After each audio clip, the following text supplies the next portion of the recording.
नमस्कार, मैं हूं आपके साथ अंजना शर्मा और आप देख रहे हैं वर्तमान युग। तो आइए शुरुआत करते हैं आज की खास खबर से। अस्तित्व की लड़ाई, बिना साफ हुए दिल्ली में सीवेज से फूल रही यमुना की सांस। एनजीटी की ट्रीटमेंट पर रिपोर्ट दाखिल।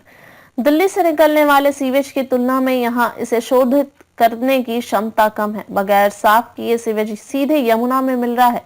इसकी मात्रा करीब 187.82 मिलियन गैलन प्रतिदिन एमजीडी है। इसका खुलासा केंद्रीय प्रदूषण नियंत्रण बोर्ड सीपीसीबी की रिपोर्ट में हुआ है। बोर्ड ने यह रिपोर्ट राष्ट्रीय हरित अधिकरण एनजीटी को सौंपी है। यमुना की हालत दिन प्रतिदिन खराब हो रही है। निरीक्षण के बाद एनजीटी की रिपोर्ट में कई खामियां मिली हैं। इस पर सलाह देते हुए एनजीटी ने 2 हफ्ते के भीतर सीपीसीबी और दिल्ली जल बोर्ड को नई रिपोर्ट दाखिल करने को कहा है। सीपीसीबी की रिपोर्ट में कहा गया है कि दिल्ली में अनुमानित सीवेज उत्पादन 792 एमजीडी है, जबकि यहां लगे सीवेज ट्रीटमेंट प्लांट एसटीपी की क्षमता केवल 712 एमजीडी है। इसमें से अभी 604.18 एमजीडी का ही शोधन हो रहा है। दूसरी तरफ रिपोर्ट बताती है कि दिसंबर 2024 खत्म होने तक एसटीपी की स्थापित क्षमता 814 एमजीडी होने का अनुमान है। रिपोर्ट के मुताबिक मौजूदा समय में चल रहे एसटीपी अपनी पूरी क्षमता पर काम भी नहीं कर रहे हैं। 375.4 एमजीडी क्षमता वाले 18 एसटीपी ही जैव रासायनिक ऑक्सीजन मांग बीओडी और कुल निलंबित ठोस टीएसएस के डिजाइन किए गए मापदंडों पर काम कर रहे हैं। वहीं 497.16 एमजीडी की कुल क्षमता वाले 22 एसटीपी को बीओडी और टीएसएस के लिए डिजाइन किए गए मापदंडों पर विकसित या उन्हें नया बनाया जा रहा है। इसमें कहा कि 62.66 एमजीडी की क्षमता वाले शेष एसटीपी प्रस्ताव चरण में है।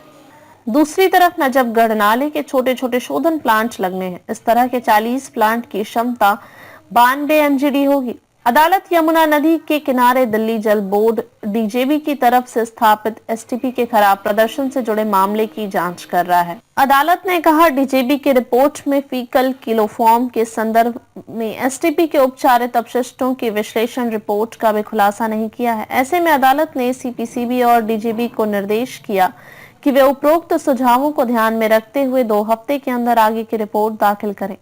एनजीटी ने रिपोर्ट में पाई खामियां। एनजीटी अध्यक्ष न्यायमूर्ति प्रकाश श्रीवास्तव की पीठ ने सुनवाई के दौरान कहा, सीपीसीबी की 5 अगस्त 2024 को दायर की थी। इसमें 38 एसटीपी के प्रदर्शन के बारे में बताया था।